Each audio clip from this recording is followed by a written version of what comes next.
안녕하세요. 저는 40대 후반의 여성으로 뒤늦게 만난 아빠와 행복한 나날을 보내고 있습니다. 항상 이 채널을 통해 많은 분들의 사연을 듣고 있는데 이제는 저의 사연도 공개하고 싶어서 이렇게 이야기를 들려드리게 되었습니다. 저는 고아로 자랐는데 가족 없이 혼자 살아간다는 게 얼마나 힘든 건지 겪어보지 않은 분들은 모르실 겁니다. 그래도 어디 가서 부모 없이 자라서 그렇다는 말을 듣지 않으려고 악착같이 열심히 살았는데 뼛속까지 나쁜 사람들은 어쩔 수가 없더라고요. 저는 결혼 생활 내내 시댁에서 노비처럼 살았고 여기에 가스라이팅까지 당해서 제 인생이 참으로 불행하다는 생각을 하며 지냈습니다. 그러다 기적적으로 친부모님을 만나게 되었죠. 참으로 힘든 시간들이었지만 지금은 너무나 행복하게 잘 지내고 있어서 사연을 보낼 수 있게 되었습니다. 그럼 저의 불행했던 결혼 생활과 이후 행복해진 저의 인생까지 그 이야기를 시작해 보겠습니다. 잘 기억은 안 나지만 보육원 원장님의 말씀으로는 제가 3살 때 길에서 혼자 서 있었고 그래서 보육원으로 오게 되었다고 하셨습니다. 어릴 때부터 조용하고 내성적인 성격 탓에 시설 안에 있던 친구들이나 언니 오빠와도 잘 어울리지 못하였어요. 학교에 가서도 친구를 잘 사귀지 못한 건 마찬가지였습니다. 그래서 항상 혼자 노는 게 익숙하게 되었죠. 비가 오는 날이면 우산을 가지고 학교 앞에서 기다리고 있는 다른 친구들의 엄마 아빠의 모습을 보며 얼마나 부러웠는지 모릅니다. 그럴 때면 나의 친부모님은 어디 계시는지, 혹시 일부러 나를 버린 건 아닌지 그 어린 나이에 별별 생각을 하곤 했습니다. 보육원은 만 18세가 되면 독립할 준비를 하게 됩니다. 저 역시 그 시기가 되어 나갈 준비를 했고 퇴소 시 나오는 정착금을 받아 사회에 나오게 되었습니다. 퇴소 전 듣기로는 연고 없이 사회에 나가서 사고를 당하거나 사회에 제대로 적응하지 못해 나쁜 길로 빠지는 사례도 적지 않다고 했습니다. 그래서 저는 나가자마자 제가 거주할 수 있는 고시원을 알아보았고 바로 알바를 시작했습니다. 제가 할 수 있는 알바는 범죄 빼고는 닥치는 대로 했습니다. 시급이 적든 많든 돈을 벌어야 했으니까요. 그리고 평생 고시원에서 살 수도 없으니 돈을 모아 원룸으로 이사가고 그 이후 전세라도 얻을 생각으로 열심히 일했습니다. 낮이며 밤이며 일하다 고시원으로 돌아오면 바로 잠들어 버릴 정도로 정말 피곤한 하루하루였습니다. 사실 몸이 힘들어도 기댈 가족이 있었다면 외롭지는 않았을 텐데 그게 참 서럽더라고요. 저는 그렇게 매일매일 쉬지 않고 일하며 돈을 모았고 알바로는 목돈이 모이지 않자 작은 회사에 사무보조로 들어가게 되었습니다.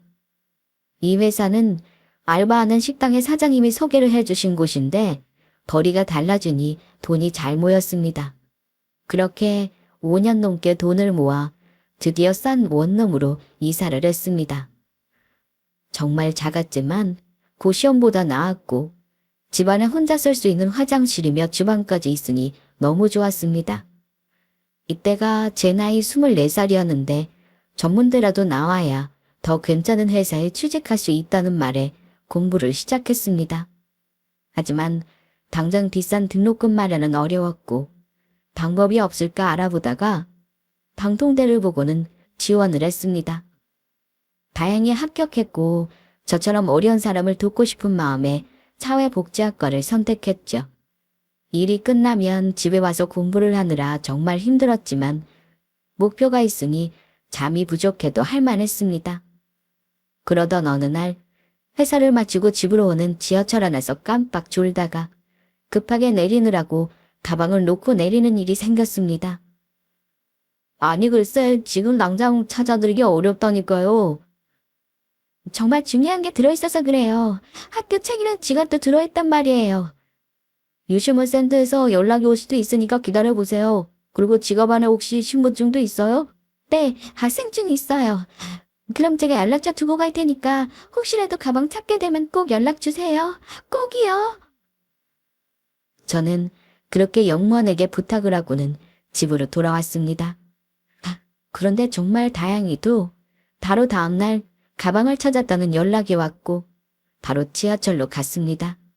헌데 어떤 남성이 제 가방을 끌어안고는 대기실에 앉아있는 게 아니겠어요? 오셨어요? 저기 저분이 그쪽 가방을 직접 들고 왔는데 진짜 주인이 찾아가는 걸 눈으로 보겠다고 하시더라고요. 아, 그래요? 혹시 가방 주인이세요? 네, 맞아요. 제 가방이에요. 어떻게 가지고 계신 거예요? 아마 제 옆에 앉아 계셨던 것 같아요. 가방만 두고 내리시는 걸 봤는데 저도 급한 일이 있어서 일단 가방만 챙겨서 볼일 보고 찾아드려야겠다 싶었거든요. 그러다 너무 늦어서 오늘 들고 왔어요. 주인을 바로 찾아서 너무 다행이네요. 너무 감사합니다. 시간 되시면 제가 차라도, 아니, 밥이라도 대접하고 싶은데 괜찮으세요? 그럼 지금 잠깐 시간 되는데 커피 한 잔 할래요? 그렇게 저는 극적으로 가방을 다시 찾았고 그 사람과 카페에서 차 한 잔을 하게 되었습니다. 저는 최수영이라고 해요. 저는 김대호입니다. 그런데 가방 주인을 찾아드려야 하니 어쩔 수 없이 가방 안에 있는 지갑을 열어봤는데요. 학생이시더라고요? 네, 맞아요. 방통대 다니고 있어요. 그래서 책이랑 지갑까지 중요한 물건이 들어있는 가방이라 꼭 찾아야 했어요. 그런데 이렇게 찾아주시니 너무 감사합니다. 뭐 당연한 일이죠. 저 아니었어도 누구라도 이렇게 했을 거예요. 이게 바로 남편과의 첫 만남이었습니다. 제 가방을 찾아준 고마운 사람이라 제가 커피도 대접하고 밥도 사려고 했는데 서로 일이 있어 다음을 기약하고 헤어졌습니다. 이후 남편으로부터 연락이 정말 자주 왔는데 제가 일하고 저녁에는 공부도 하는 걸 잘 알았기에 항상 배려하며 제 시간에 맞춰주는 모습에 제가 점점 마음을 열었던 것 같아요. 저를 만나러 올 때면 손에는 꼭 꽃 한 송이가 들려져 있었고 공부할 시간도 부족한 저를 위해 하루에 30분, 길면 1시간 이렇게 만나곤 했습니다. 남편은 저보다 8살이 많았는데 그래서인지 만날 때마다 어른스럽고 책임감 있는 모습을 보여주었죠. 그렇게 남편을 만난 지 1년 정도 지나고 난 후 저에게 결혼을 하자는 말을 했습니다. 하지만 저는 부모님도 계시지 않고 할 일도 있었기에 당장 결혼을 생각해 본 적이 없어 처음에는 거절했습니다. 오빠, 나 아직 공부도 더 하고 싶고 대학은 마쳐야 결혼에 대해서 고민할 수 있을 것 같아. 결혼하면 혼자 지내지 않아도 되고 너 계속 공부하게 해줄게. 결혼하고도 공부에 방해 안 되게 할게. 응? 정말 약속해. 오빠 부모님이 날 별로 반기지 않아 하실 것 같아. 내가 다 말했어. 그런데 나만 좋으면 무조건 오케이라고 하셨다니까? 정말이야? 내가 보육원에서 자란 것도 아셔. 그래, 다 말씀드렸어. 상관없으시대. 그리고 아빠는 일찍 돌아가셔서 엄마만 계시는데 며느리 들어오면 딸처럼 대해줄 거라고 하셨다고. 그래도 좀 걱정되는데. 남편은 제가 당장 결혼할 형편이 못 되는 걸 알면서도 만날 때마다 결혼 얘기를 꺼냈습니다. 학업이라도 마치고 결혼하면 안 되냐고 했더니 자기랑 살면서 공부하라고 하더라고요. 사실 저는 마음이 기울긴 했습니다. 혼자 살면서 외로움에 사무쳐 울다 지쳐 잠든 날도 많았고 이제는 회사 다니며 공부도 할 수 있어 전보다 좋아지긴 했으나 남편과 함께 사는 것도 좋을 것 같았거든요. 그래서 저는 어느 정도 마음을 먹고 남편의 어머니를 만나러 가기로 했습니다. 정말 제가 고하여도 상관없는지 아니면 그냥 말씀뿐인지 직접 확인해보고 싶었거든요. 엄마, 수영이 왔어. 와, 그래. 어서 와요. 태호 아빠 먼저 떠나고 단둘이 살고 있는데 결혼하고 싶은 여자가 생겼다고 하길래 내가 보자고 했어요. 앉아요. 네, 안녕하세요. 그런데 원래 조용한 성격인가? 수용이 되게 얌전해 조용하고. 아들, 나 아가씨한테 물어봤어. 응, 성격이 좀 그런 편이에요. 네, 어릴 때부터 조용했어요. 보육원에서도 계속 내성적이었고요. 아, 그렇구나. 성격이야 뭐 바꿀 수 있으니 차차 적응하면 될 거고. 결혼하면 아무래도 당장 분가는 어려울 텐데 괜찮아요? 전 좋아요. 다 같이 모여 살면 좋잖아요.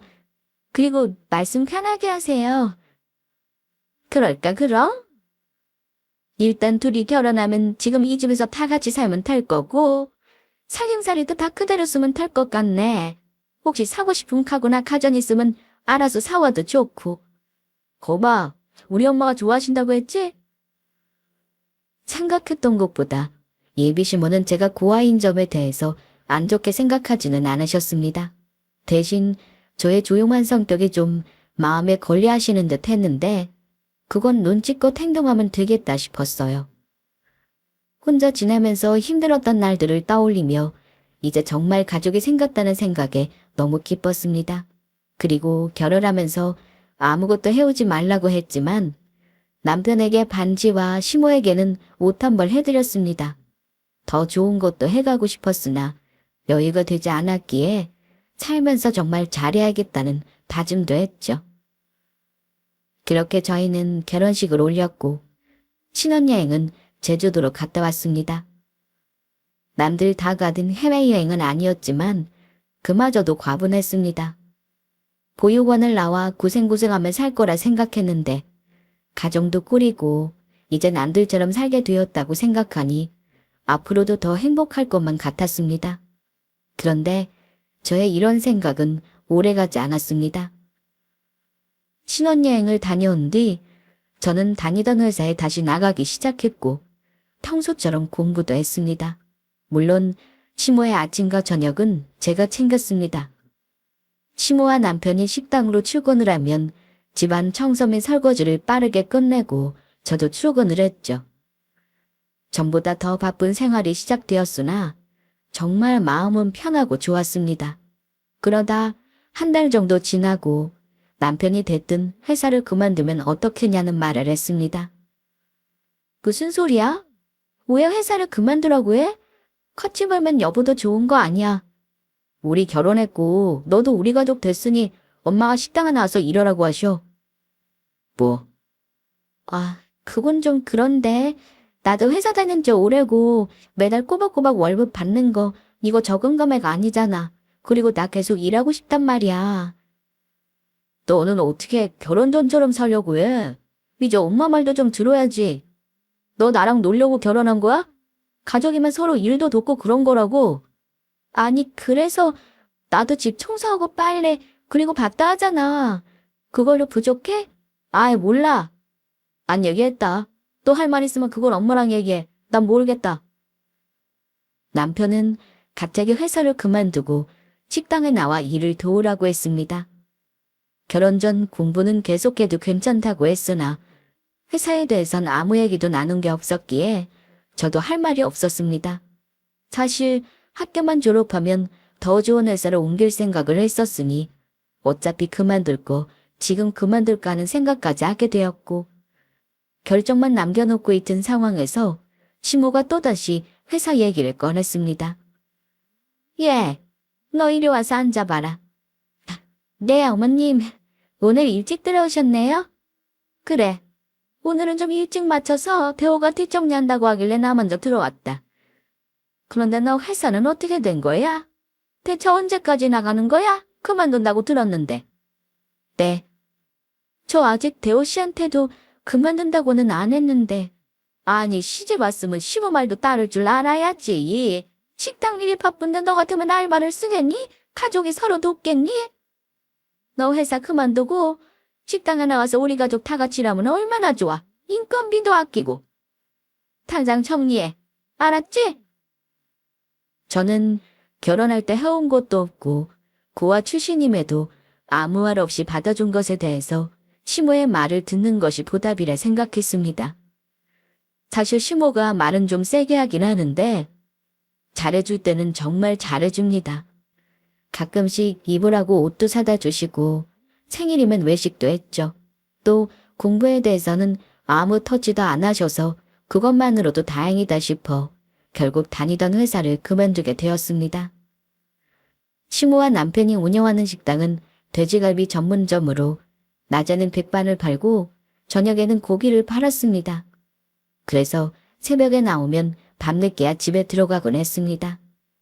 정말 하루가 어떻게 지나가는지 모를 정도로 바빴습니다. 그러다 보니 공부는 점점 할 시간이 없어졌고 이런 상황에 공부한다고 먼저 집에 오거나 할 수도 없었습니다. 다들 고생하는데 저 혼자 그럴 수가 없더라고요. 결국 저는 이대로는 안 되겠다 싶어서 휴학을 하게 되었고 기간이 정해져 있어 더 이상의 휴학이 어려워지자 미등록으로 인한 재적 상태가 되었습니다. 나이는 먹어가고 원하는 공부도 못하게 되자 결국 남편에게 얘기를 하게 되었습니다. 여보, 결혼해서도 공부는 계속 할 수 있게 해준다고 약속했잖아. 그런데 이게 뭐야? 누가 공부하지 말라고 했어? 학도 그만두라고 안 하는데 왜 그래? 그럼 공부할 시간이 필요한데 새벽에 나갔다가 밤 12시 넘어서 들어와서 어떻게 공부를 해? 당통되는 출석 수업도 있는데 갈 수도 없고. 야, 솔직히 결혼해서 혼자 살 때처럼 하면 안 되는 거 아니야? 네가 지금 혼자 우리 집에서 자취하는 것도 아니고 내 마누라의 우리 엄마한테는 며느리인데 뭐가 우선인지는 구분할 줄 알아야지. 그래도 내가 대학 졸업장 따고 좋은 회사 가고 싶은 게 꿈인 건 여보도 알고 있잖아. 알고 나랑 결혼한 거잖아. 다 알지. 그런데 어떡해. 당장 식당에 일할 사람 부족하고 우리 가족이니까 같이 하는 게 맞지. 조금만 더 고생해. 내가 다른 동네에 가게 새로 차리면 자기 사모님 소리 들을 거니까 공부 그까짓 거 안 해도 된다고. 남편은 결혼 전 했던 약속을 지키지 않았습니다. 살다 보면 상황에 따라 못 지킬 수도 있습니다. 그걸 잘 알지만 회사까지 그만두게 했으면 적어도 공부는 계속할 수 있게 해줄 줄 알았는데 그게 아니었습니다. 늦은 시간 집에 와서 공부 좀 하려고 하면 남편은 불 끄라고 하고 거실에 나가서 하려니 시모도 거실에 불 켜놓지 말라고 하니 정말 미치겠더라고요. 몇 번은 구석에서 스탠드 켜고 몰래 공부를 했는데 새벽같이 식당에 나가야 하니 너무 피곤했습니다. 나이도 점점 들어가고 공부에 집중도 잘 되지 않아 결국 다음을 기약해야 했죠. 저는 그래서 식당에 나가 일이라도 더 잘하면 혹시나 기회가 생길까 싶어 평소보다 더 애썼습니다. 그런데 저의 내성적인 성격이 문제였네요. 손님이 오면 크게 인사도 해야 하고 적극적으로 나서야 하는데 그게 잘 안 됐습니다. 아니 너는 식당에 처음 나온 것도 아니고 지금 몇 년째인데 아직도 손님을 그렇게 대해? 탕골 손님 다 놓칠 셈이야? 아유 답답해. 아직까지 네가 20대인 줄 알아? 벌써 30이 훌쩍 넘었으면 나이값이라도 해야 할 거 아니야. 죄송해요. 저도 성격이 이래서 잘 못하겠어요. 이 일이라도 빠릿빠릿하게 하면 몰라. 느려 터져서는. 그래 수영아, 너 좀 느리긴 해. 좀 빨리 좀 해봐. 쓰러도 빨리 닦아서 통에 다 넣어야 하는데 너무 오래 걸리잖아. 저건 타고난 거라 못 고쳐. 아우 이럴 줄 알았으면 부모 있는 며느리 드리는 건데 부모가 없으니 어떤 사람 자식인지 내가 어떻게 아냐고. 내 팔자야. 그동안 부모 없이 자라서 저렇다는 말은 정말 안 들으려고 노력했는데 쉽지 않았습니다. 거기다 항상 내 편인 줄로만 알았던 남편마저 시모의 편을 들며 나를 같이 구박하니 더 서러웠습니다. 저도 사람인지라 시댁에서 이런 대우를 받으면 솔직히 집을 나가고 싶은 생각이 듭니다.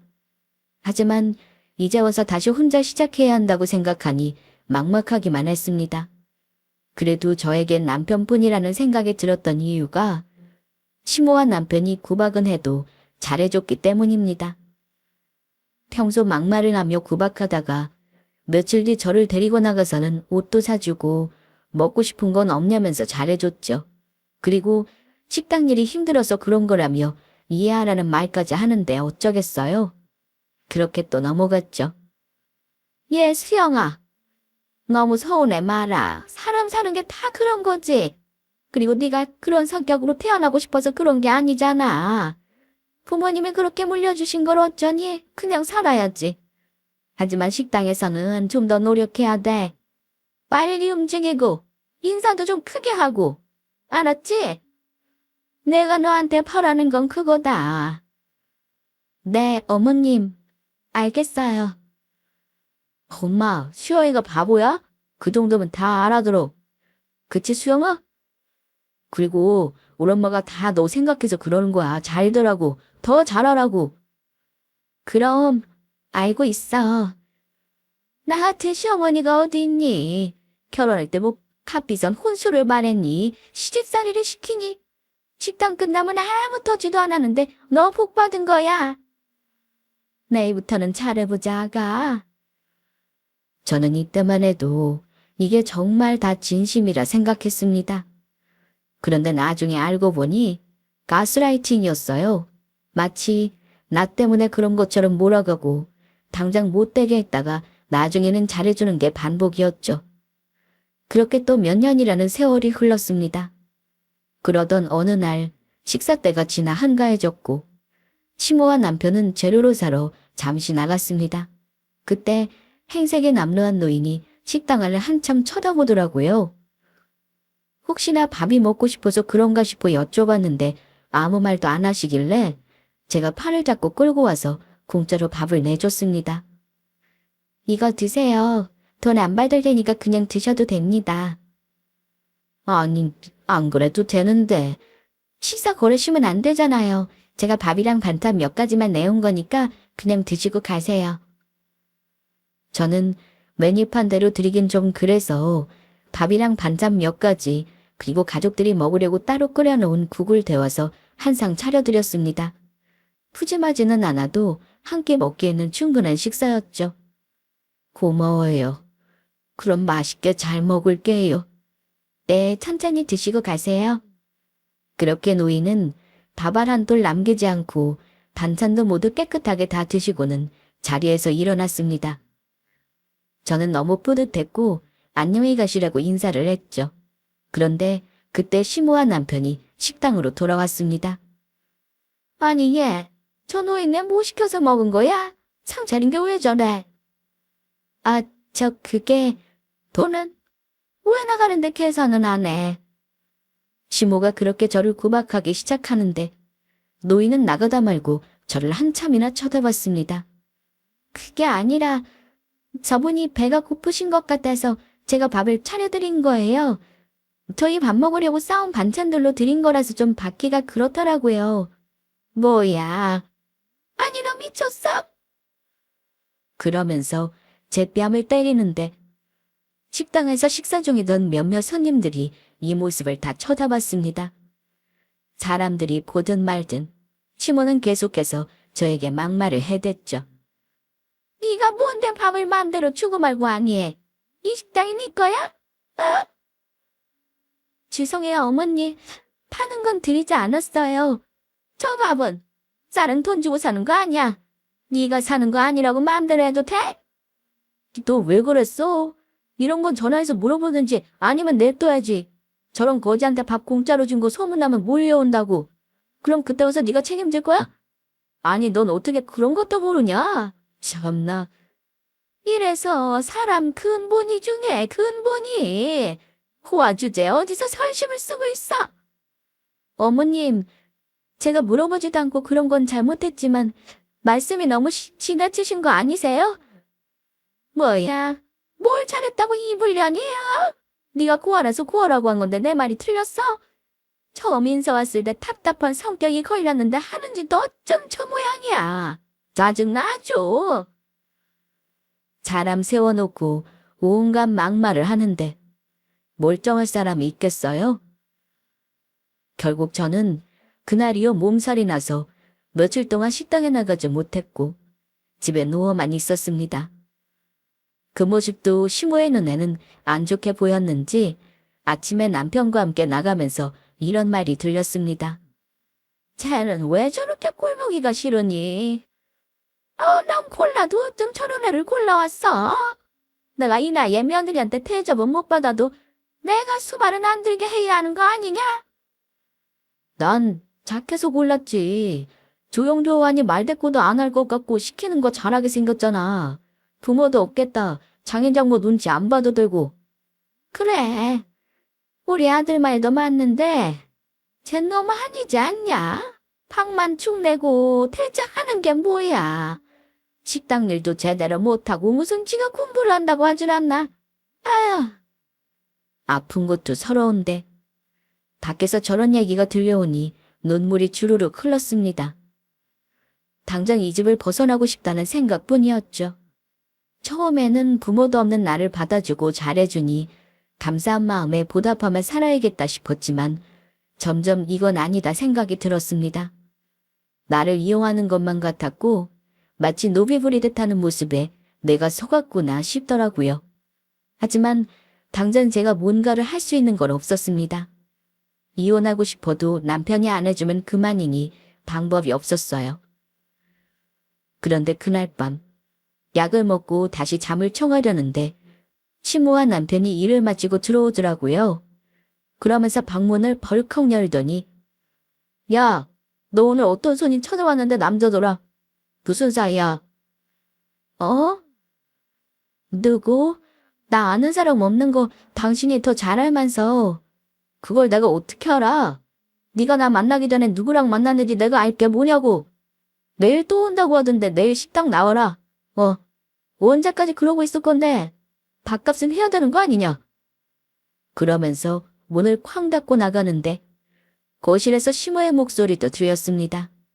쟤 아직도 누워있어. 그 남자랑은 무슨 관계래?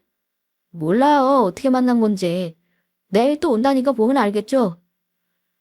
저는 몸이 다 낫지 않았지만 계속 누워만 있을 수도 없고 해서 다음날 기운 내서 식당에 같이 나갔습니다.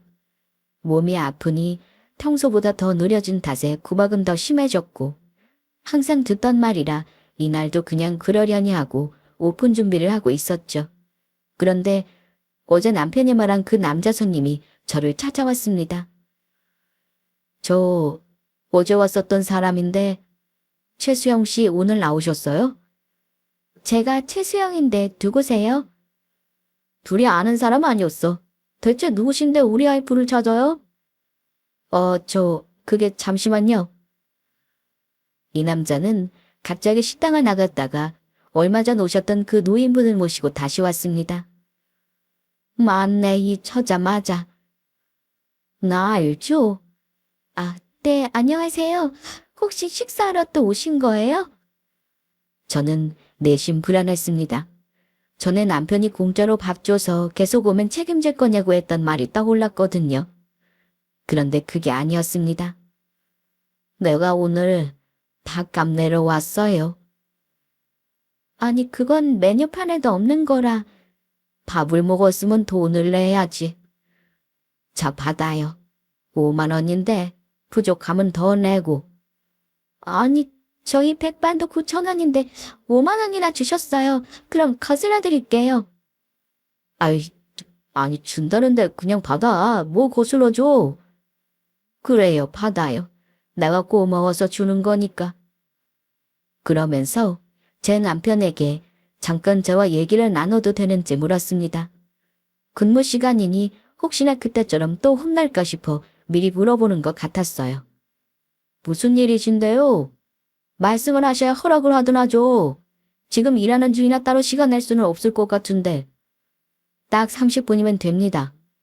그리고 저희가 여기서 얘기를 빨리 나눠야 할 것 같으니 음식은 먹었다 치고 음식값을 지불하면 어떨까요?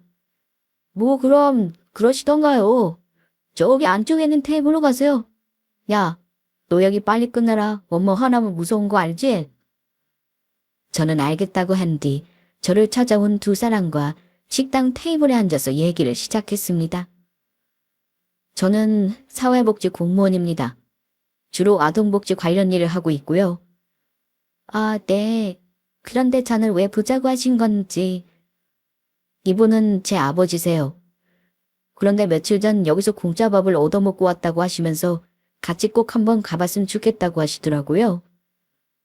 이제 내가 얘기할게. 으, 내 친구 중에 누뚱이 딸을 어릴 때 잃어버려서 평생 찾아다니는 사람이 있는데 그 애기 사진을 항상 품에 안고 다니니 주변에서 애 얼굴을 모르는 사람이 없어요. 내가 또 그 친구랑 친하다 보니 만날 때마다 보는데 처자랑 너무 닮아서 내가 그날도 빤히 쳐다봤던 거예요. 거기다 듣기로는 구어라고 했던 것 같아서 혹시나 하는 마음에. 네?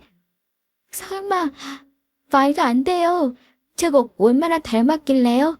아주 많이 닮았어요. 그러니 내가 그냥 지나칠 수가 없었지. 저는 그렇게 한참 얘기를 듣고 멍하니 있었는데 그때 남편이 오더니 빨리 일해야 한다고 하면서 두 사람을 내보냈습니다. 그러면서 가기 전에 저에게 명함 한 장을 주는데 보니까 유명한 건설사 회장님이시더라고요.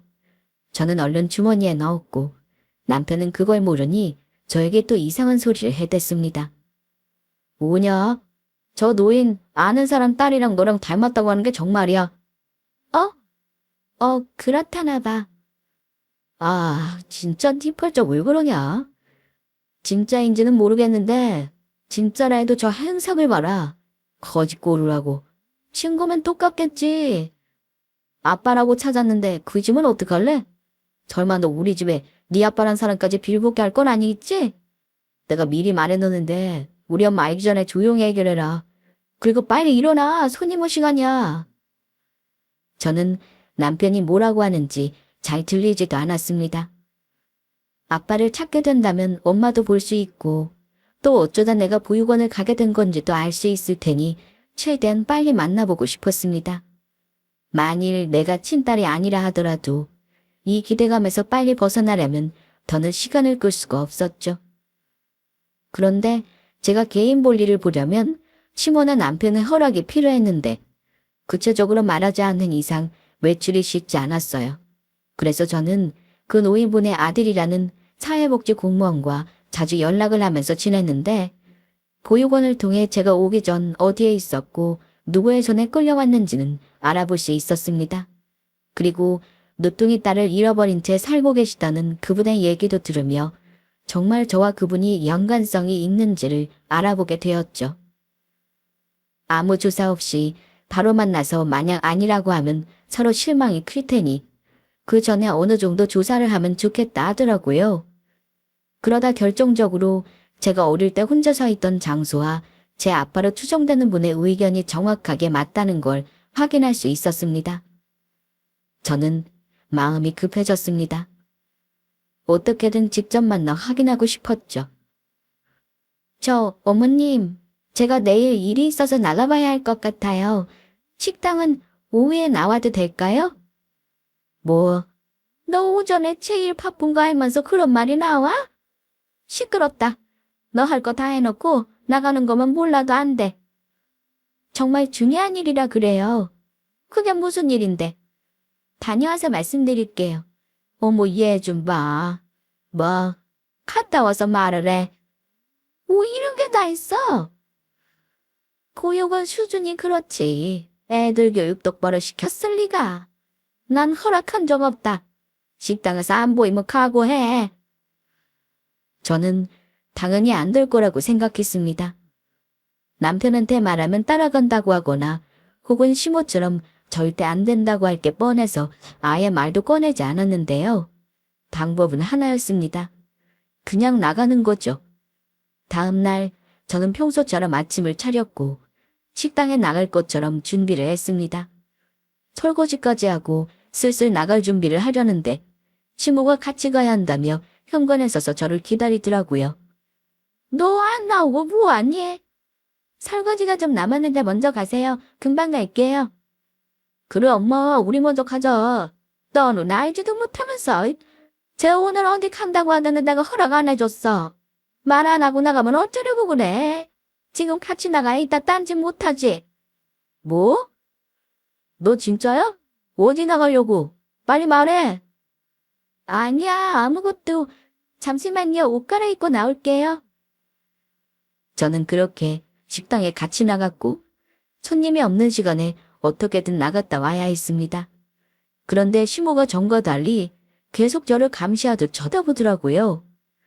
하는 수 없이 나가야 하는 이유로 설명했고 대신 남편과 동행하는 조건으로 금방 다녀오겠다고 하고는 겨우 허락을 받아 외출하게 되었습니다. 약속 장소에 나가보니 세 사람이 저를 기다리고 있었는데요. 노인분과 그 아들 그리고 노인의 친구분이었죠. 떨리는 마음으로 카페 안으로 들어가려는데 야, 너 혹시라도 거지면 딸 아닌 척 해야 된다. 알았지? 잘 판단해. 너한테도 좋을 거 없잖아. 당신은 여기서 기다리면 안 돼? 나 혼자 만나고 싶은데. 뭐라는 거야? 내가 남편인데 왜? 나도 같이 갈 거야. 너 또 바보같이 말도 못하고 가만히 있을 게 뭐란데. 안 돼, 안 돼. 같이 가. 그렇게 저는 남편과 함께 들어갔고 처음 그분을 딱 보는데 심장이 쿵 내려앉는 기분이 들었습니다. 뭔가 느낌이 확 오더라고요. 떨리는 심장을 부여잡고 의자에 앉았는데 이름이 최수영이라고요. 지금 나이가 어떻게 됩니까? 저 올해 35살이에요. 아이고, 지금 내 딸이 살아있었으면 딱 그 나이인데 여기 사진이요. 그분은 사진을 하나 보여주셨는데 꼬깃꼬깃한 작은 사진 속에 어린 여자아이가 웃고 있었습니다. 그리고 저와 많이 닮아 있어서 심장은 더 빨리 뛰기 시작했죠. 내가 마흔에 딸을 낳고 여기저기 좋은 곳 구경시켜준다고 많이 데리고 다녔어요. 그런데 정말 딱 한 번 손을 놓쳤는데 그때 잃어버려서 애 엄마는 애 잃어버리고 병이 나서 먼저 세상 뜨고 나도 죽기 전에 딸 얼굴 한번 보고 싶다고 생각하고 살았는데 저는 아무 말도 못하고 눈물만 흘렸습니다. 그런데 얘기를 나눠보면 제가 딸인 게 맞는 듯 했지만 정확하게 하기 위해서는 친자검사가 필요했어요. 그렇게 저희는 대학병원으로 향했고 머리카락 채취와 손발톱도 함께 제출했습니다. 3일 후 결과가 나온다는 말을 듣고는 저희는 병원에서 헤어졌습니다. 식당으로 가는 길에 남편은 계속해서 이상한 말을 해대는데요. 주영아, 아니 아까 그 노인들 말이야. 옷차림이 장난이 아니던데 뭐하는 사람들이야? 그지 아니었어? 그건 나도 모르겠어. 그런데 당신은 어머님이 거지라면 버릴 거야? 뭐? 야, 그게 무슨 막말이야. 우리 엄마가 무슨 거지야? 당신이 그랬잖아. 친아빠라고 해도 거지라면 모른 척하라며. 그거야. 여태 서로 모르고 살다가 혹시나 우리 집 식당 하는 거 보면 달라붙으면 어쩌나 해서 그런 거지. 그런데 오늘 보니까 돈 좀 있어 보이더라. 저는 할 말이 없었습니다.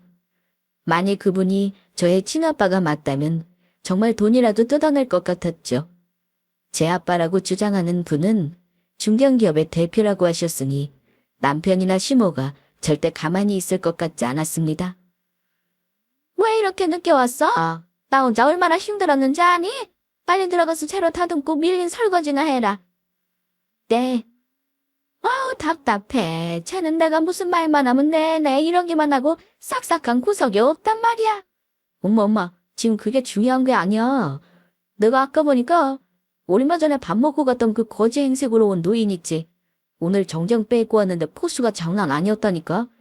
거기다 수입차도 타고 왔고 수영이 아빠일지도 모른다는 사람도 마찬가지로 돈 많아 보였어. 정말. 그럼 혹시 쟤가 부잣집 딸인가? 어머, 그럼 어떡하지? 우리 뭐 집이라도 한 채 받는 거 아니야? 아니 엄마 무슨 소리야. 우리 그동안 수영이한테 못되게 하고 그거 어떡해. 수영이가 그러다 얘기하면 어머나 어떡하지? 아니 뭐 그동안 우리가 해준 게 얼만데. 그리고 괜히 뭐라고 했니? 일 못하니까 혼 좀 낸 거지. 몰라. 암튼 그래서 어떻게 했어? 말만 들어서는 얼추 부녀지간이 맞는 것 같은데 확실하게 하려고 친자검사 의뢰하고 왔어. 언제 나온대? 3일 걸린대. 궁금하다. 과연 결과가 어떻게 나올까? 남편은 그날 이후로 저에게 정말 다정하게 대했습니다. 마치 연애할 때처럼요. 저는 그 모습에 반해 결혼을 결심한 건데 사실 이 사람의 본성은 이게 아니었죠. 시모는 결과가 나오기 전까지는 아무도 모른다면서 저를 평소처럼 구박하고 못되게 했습니다. 먼저 간다고 하면서 저한테 뒷정리를 맡기는 건 물론 손님이 보는 앞에서 자기 기분이 나쁘면 언제든 소리치는 사람이었죠. 3일이라는 시간이 이렇게 길게 느껴지기는 처음이었습니다. 만일 아니라고 나온다면 저는 계속해서 이 지옥 같은 결혼 생활을 지속해야 하는데 더는 견디지 못할 것 같았거든요. 그렇게 친자검사 결과가 나오는 날이 되었고 저는 전날부터 잠을 잘 수가 없었습니다. 저에게도 진짜 가족이 생기는 거잖아요. 사실 돈 한 푼 없는 사람이 제 부모라도 저는 마다할 이유가 없었습니다. 돈 많아도 시모 같은 부모보다 100배 1000배 나으니까요. 결과를 듣기 위해 남편과 함께 검사를 했던 병원으로 갔습니다. 혼자 가겠다고 해도 끝까지 같이 가서 들어야겠다고 하니 떼어놓고 갈 수가 없었네요. 도착해보니 노인의 친구분께서는 이미 와 계셨고 인사를 나눈 뒤 바로 결과 확인을 위해 들어갔습니다. 어서 오세요. 두 분 잠은 잘 주무셨어요? 아니요. 결과가 궁금해서 잠이 오지 않더라고요. 저는 아주 푹 잤습니다. 좋은 꿈도 꿨고요. 결과가 어떻게 나왔습니까? 궁금하시죠? 자, 여기 결과서 받으세요. 제가 굳이 설명드리지 않아도 보시면 아실 거예요. 저는 떨리는 마음으로 결과서를 받아들고는 살펴보는데 숫자가 쭉 나오더니 하단에 친자 확률이 99.999%라고 써 있었습니다. 잘못 본 건가 싶어 더 가까이 봤는데도 분명했습니다. 그 순간 수영아, 내 딸이구나. 내 딸이야. 이리 와, 알아보자. 아빠, 딸, 정말 아빠예요? 딸, 저는 아빠를 끌어안고는 엉엉 울었습니다. 혹시나 꿈일까 손으로 허벅지를 꼬집었는데 엄청 아프더라고요. 곰 아니야, 수용아. 일단 너 이름부터 바꿔야겠다. 최수용이 아니라 박수용으로. 네, 아빠. 이름이 뭐든 상관없어요. 저 안 믿어도 정말. 어떻게 이런 일이. 선생님, 정말 친정을 이거 정확한 거예요. 네, 이렇게 나온 건 맞다고 보시면 됩니다. 장애인 어른, 다시 인사드리겠습니다. 저 수영의 남편입니다. 그래요. 우리 수영이하고 그동안 잘 살아줘서 고마워요. 시간 내서 사부인하고 다 같이 식사라도 해야 하지 않겠어요? 아, 네네. 제가 어머니께 말씀드리겠습니다. 오늘 아주 기쁜 날인데 수영아, 우리 집으로 가자. 아, 그래. 수영아, 다녀와. 나 그럼 식당 일은 어떡하고 어머님 또 화내실 텐데. 아이, 저런 무슨 소리야. 가도 돼. 식당은 신경 쓰지 말고. 남편은 확 바뀐 태도를 보이며 식당은 신경 쓰지 말고 아빠를 따라가도 된다고 했습니다. 그래서 저는 아빠와 함께 제일 먼저 엄마가 계신 낙골당으로 가서 인사를 드렸어요. 마음이 너무 아팠습니다. 앞으로 자주 오겠다고 인사를 하고는 이번엔 본가로 가서 언니와 형부, 오빠와 새언니, 그리고 조카들까지 만났습니다. 그 어떤 말을 하지 않아도 마음이 편했고 이게 바로 진짜 가족이구나 느껴질 만큼 모두가 따뜻하게 저를 맞이해 주었습니다. 그렇게 본가에서 가족들과 시간을 보냈고 저는 그동안 있었던 일을 모두 말했습니다. 아니 처제 거기 식당 아니야. 그래.